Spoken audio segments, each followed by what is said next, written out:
Have you ever seen one of these and wondered what the heck it was? Hi friends, this is Ashton Kaylee, and this week I wanted to share with you the story behind these interesting little Daruma dolls. I'll also show you the process of how I turned this original watercolor painting into a digital piece of art using Procreate. These are Japanese talismans or charms that are used as kind of like a good luck symbol or for perseverance. I think these are really interesting, so I wanted to share the story behind them. Now, you probably already know that I absolutely love Japanese culture, and I find these little dolls to be quite interesting. They're easily found throughout Japan, so I wanted to give you a little bit of the backstory behind them. So first I'll explain what you're supposed to do with it.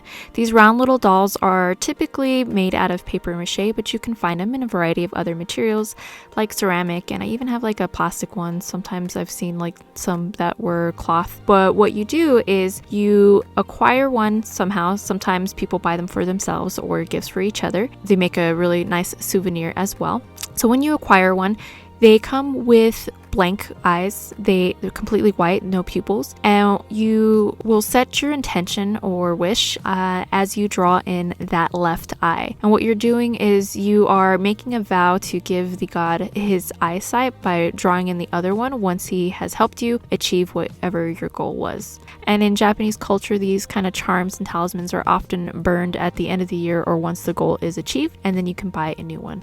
If at the end of the year you still haven't achieved what you set out to do, oftentimes they still burn them and you just buy a new one and renew your vow. They will often have some kind of writing on them that corresponds to the goal, and you can even purchase these in different colors with the color corresponding to whatever it is that you're trying to achieve. But they are typically found in red, and it is said because that is the traditional color for the monks' robes, but we can't be too sure of that. So why this shape and the correspondence with a monk? Well, it's based off the Bodhidharma, who was the founder of the Zen tradition of Buddhism, and his legend goes that he went into a cave for meditation and meditated for 9 years. His arms and legs atrophied and fell off, giving us that round shape of the Daruma doll.